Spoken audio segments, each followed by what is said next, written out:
So welcome. This is the first that I'm hosting of our new online programming called Calandra Corner. The reason that we have cooked up this new format is because up to now, we've been doing in-depth interviews with authors and scholars about their recent publications, which demanded that somebody read those books, myself in particular, to get a good understanding of what the author was trying to say and what the publication is about. And then based on that information, interview the author and scholar.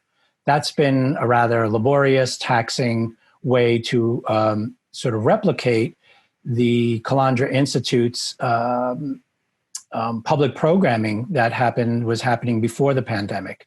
So I came up with this idea to do Calandra Corners as a way to invite various people to talk briefly about a topic that I may or may not know about, and that we can have a casual conversation about what those folks are doing. And so today, for this, my inaugural Calandra Corner is Nancy Carnevale, who is Associate Professor of History at Montclair State University, and Laura Ruberto, who is at the Department of Arts and Cultural Studies at Berkeley City College. And both of them are the editors of the Fordham University Press series, Critical Studies in Italian America, which is the topic we'll be discussing today. So welcome both Nancy and Laura. Hi, thanks for having us. So this is the 10th anniversary of the series.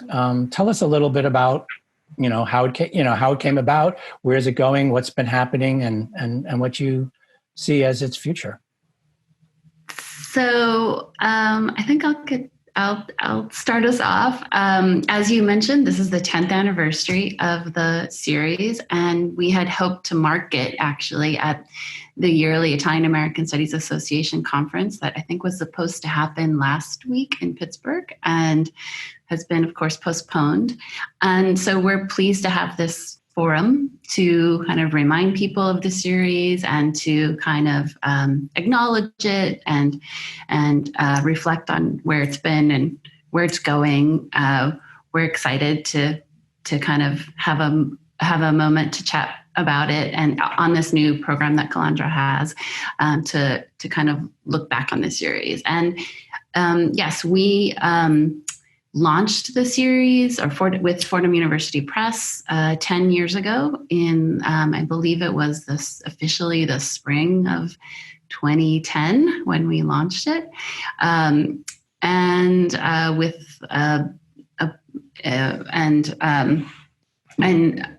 maybe Nancy can kind of take on from there, like what we launched it as or something.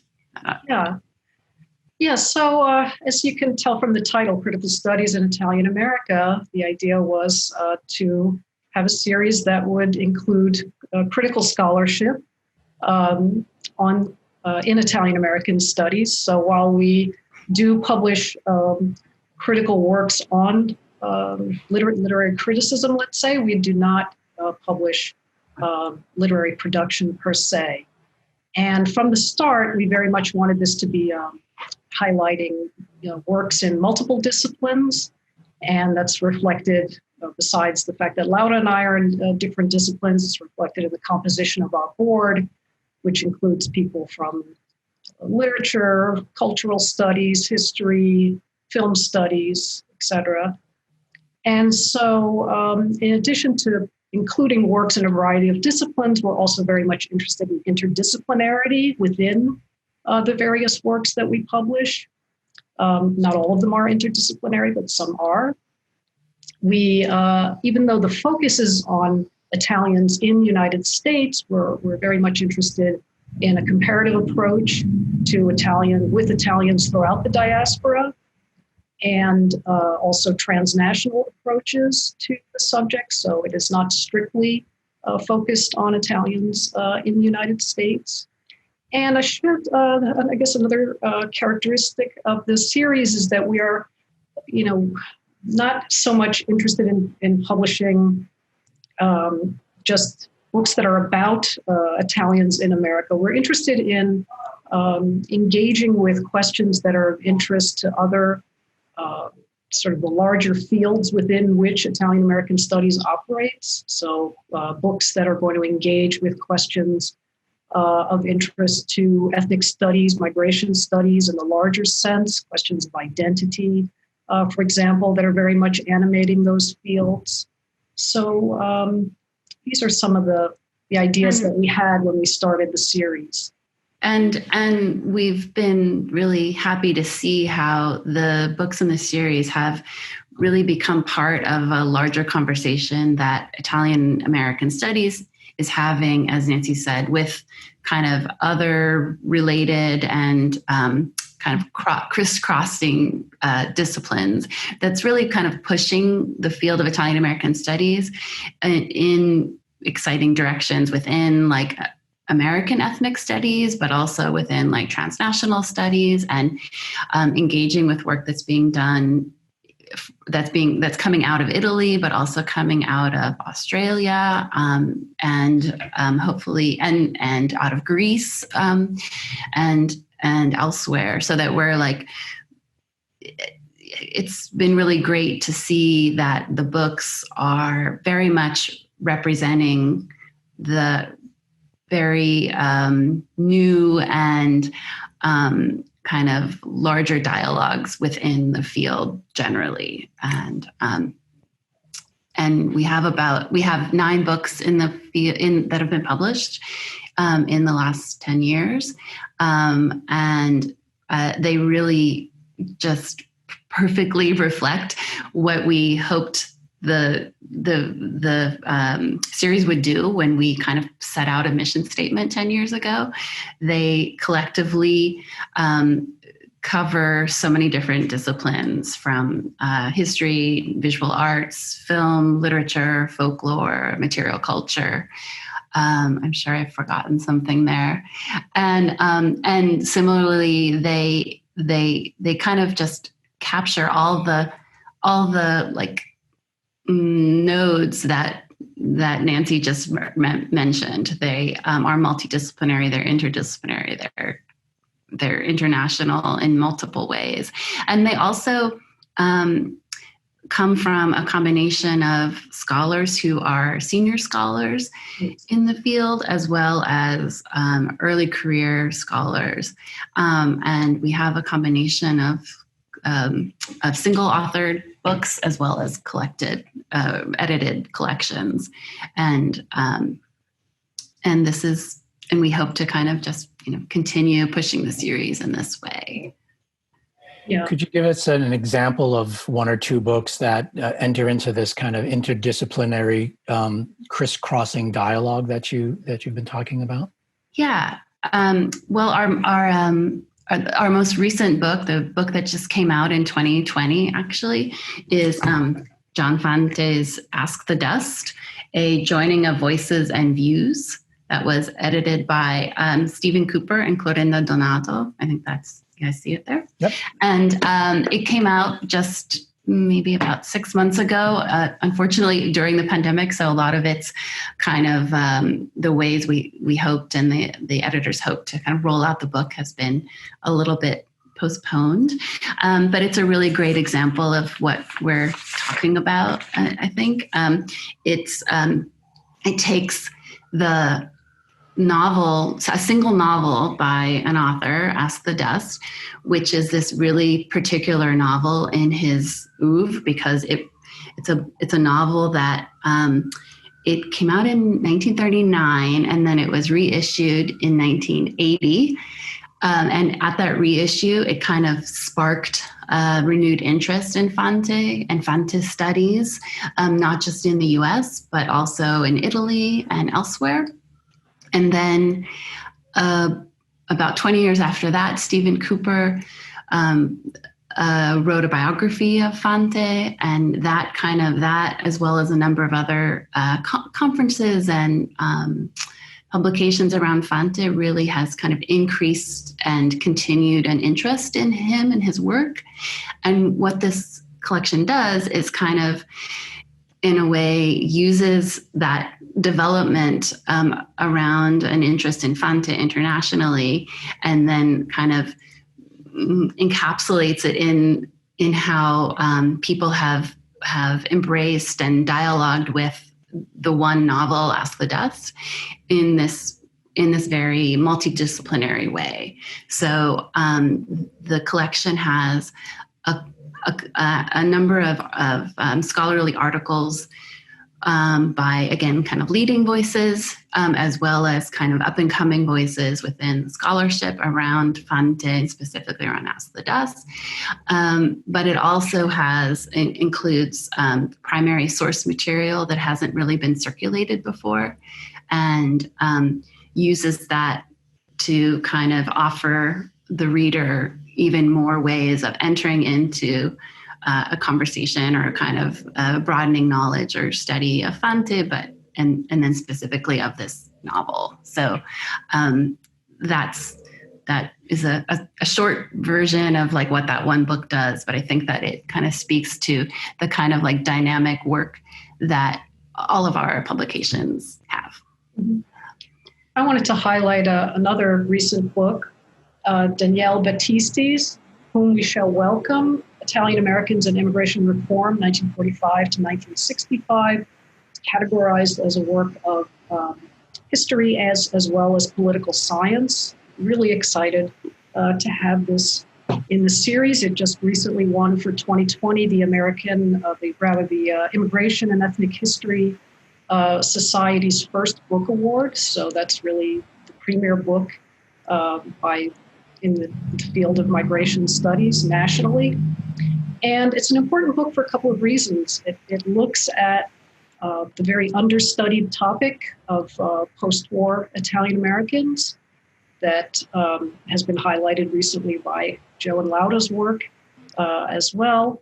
And specifically what she's doing in this book is examining efforts by Italians in the post-war era in the United States to foster further Italian immigration, and in particular to lobby for campaigns that would change the 1920s immigration laws that severely restricted Italians and other Southern and Eastern Europeans, and that ultimately culminated in the 1965 Immigration and Nationality Act, which did away with these discriminatory laws from the 1920s in the form of the National Origins Act.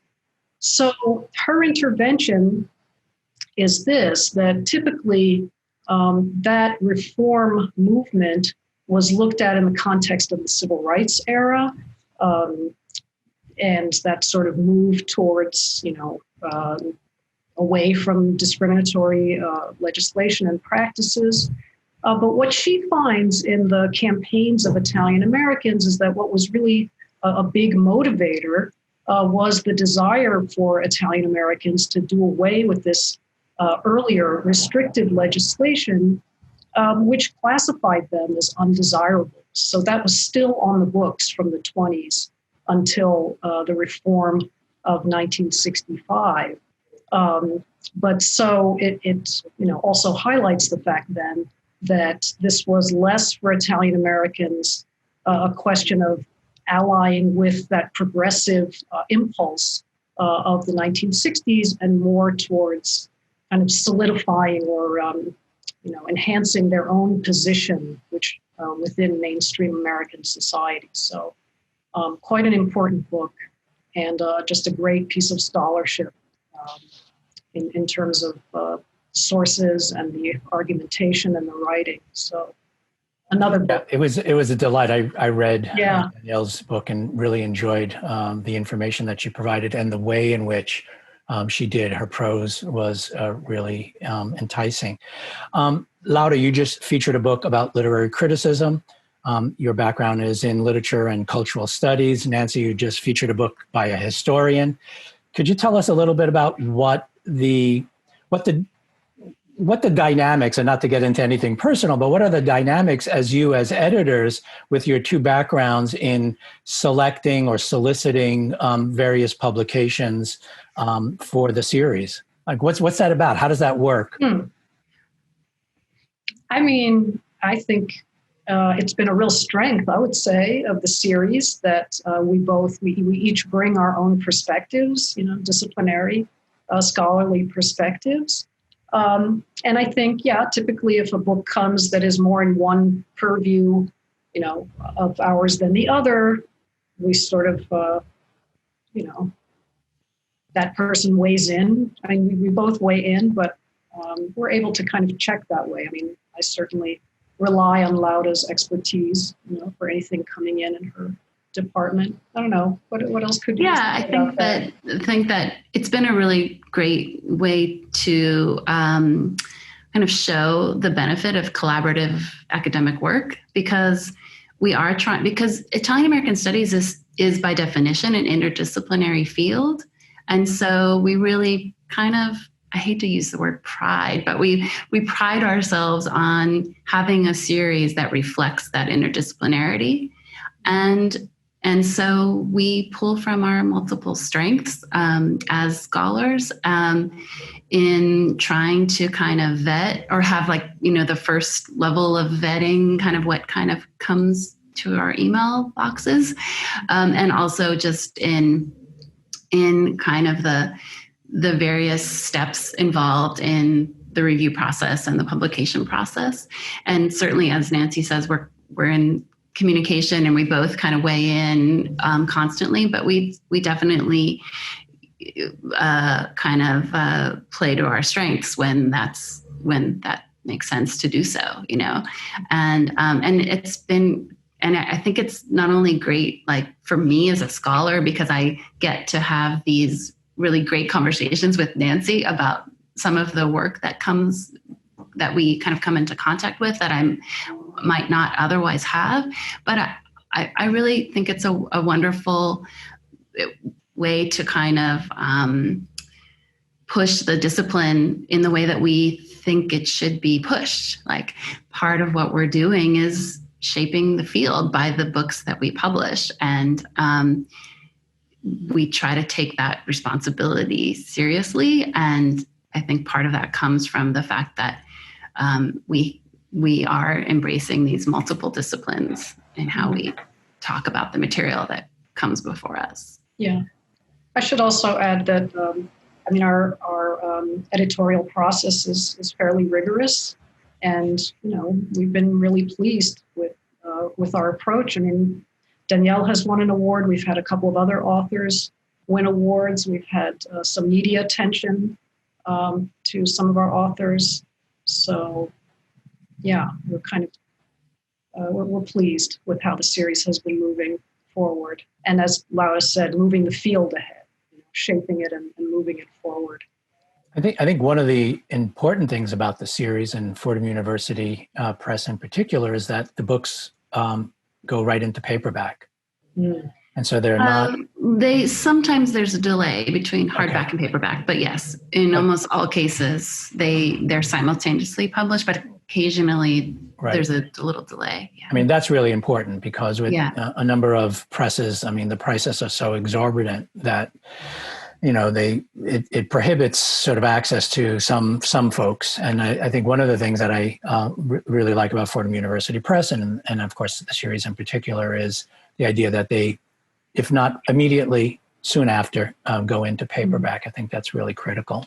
Yeah. And they, of course, are doing digital as well, which is, become, especially with classroom use, is becoming more and more the norm of digital books, even though for us, of a certain generation, that may seem strange. Right. Yeah. We like the book. I still like the actual material culture. Book in hand. Yeah. The other thing is, Laura, you showed a edited collection. Nancy, you featured a single authored book. Could you tell us a little bit about, I guess, I don't know, not necessarily the ratio, but how's it been going on at the series about getting single authored book versus edited collections, and what's your thoughts on that? So we have 9 books in this series, and we've sort of highlighted the last 2 that have been released, and which kind of do represent this dichotomy, this difference between single authored and edited collection. I believe we have 6 collections and 3 single authored books. And I think I don't know what the kind of averages are more broadly. We all know that there are kind of pros and cons to for people, of course, on needing a single authored book for tenure or for getting a job and other kind of very important matters. There's something I think that reflects the field a lot by having to have collected anthologies reflect, again, that interdisciplinarity that's within the field. So maybe that has something to do with why we've seen so many of them, but I'm not sure. Nancy, do you have any ideas? I think it could also just, 2 of our 3 books are first-time authors of monographs, and it speaks to kind of the realities of academia these days, right? I think it's harder and harder for academics to be able to have the space to produce a monograph. But I would second what Lauda says. I think there is something too as well to the field that lends itself to the interdisciplinarity that an edited collection in particular can offer. There's, I think, also perhaps something happening with the series itself. It's no longer a new series, but it was a new series, and we certainly encourage people to send us their manuscripts or queries or proposals, and we have a few authors who we know are kind of working on things that they're going to be sending to us once they're completed, and we have other books that both single authored and collections that are various stages at this point. But we're always looking for new authors, new works, people. You can query us with an email. You can send us a kind of more standard proposal if you're at that point. We're always eager to hear from potential authors and editors. You can find the submission requirements on the Fordham webpage. Okay. And there's some social media account. I don't remember. We have a Facebook page, Critical Studies in Italian America. Yes. Okay. So maybe as a kind of final question, what would you like to see happen in the future moving forward with the series and books that the series would consider and publish? And I guess in a larger question is, what are you looking for even in Italian American studies, and how would you like the series to be part of and engage with that future? That's the hardball question. That's the hardball question, yes. I think we're on the right trajectory. We're looking for fresh approaches to old questions and new questions that scholars are asking. I was thinking of one of our books that exemplifies that. That would be the collection edited by Simone Cinotto on making Italian America, that really flips around the sort of traditional focus on Italian Americans as producers, right? Italian immigrants as producers, and instead looks at them as consumers. Something that we had seen already in the migration literature, but that hadn't really been, we hadn't seen in a collection or in a monograph about Italian Americans like that.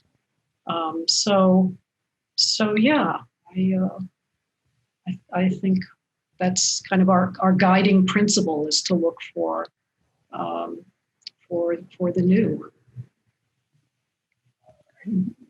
Very well put. Yes. Anything else? I guess as we're sort of wrapping up here. And we're happy to have had this opportunity to just chat about the series a little bit and acknowledge its decade that it's been around. I think especially right now, university presses and presses generally, it's not always easy to keep publishing happening. And we're thankful, grateful to Fordham and for kind of being supportive of our collection and of the books we've published and of the work we're doing. Yeah, and it's been very exciting to be part of the series at this moment in time. The last 10, 15 years have just seen an enormous kind of jump, steps forward in the field. There's a lot of great work being published. So it's very exciting to be, helping that in whatever way that we can through the series. Yeah, it's great to have Fordham University Press and you both contributing to the field. So thank you for this chat, and see you at another time, another venue, on social media and elsewhere. Okay. Thanks. Thank Thanks you for having us.